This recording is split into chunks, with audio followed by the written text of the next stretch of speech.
So, where did the term First Lady come from?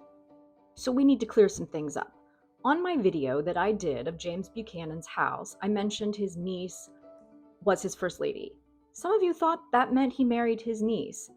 Let's not make this weird. He did not marry his niece, but she was his First Lady. The term First Lady is not an official title. It is a social title that has developed over time, basically for the women acting as the White House hostess.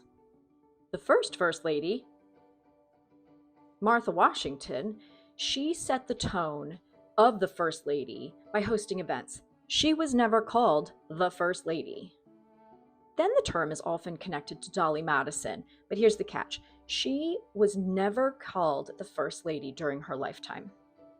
Now, not every president had a wife. So another woman would step into the First Lady role. In Buchanan's case, it was his niece, Harriet Lane, who stepped in to serve as the official hostess, and she did become one of the most popular women in Washington at the time.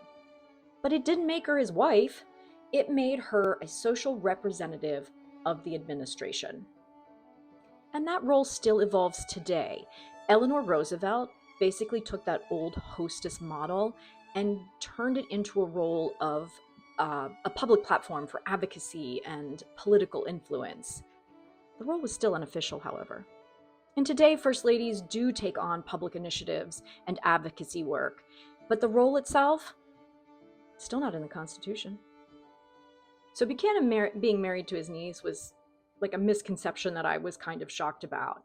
Are there any American history misconceptions that have shocked you lately? Let me know.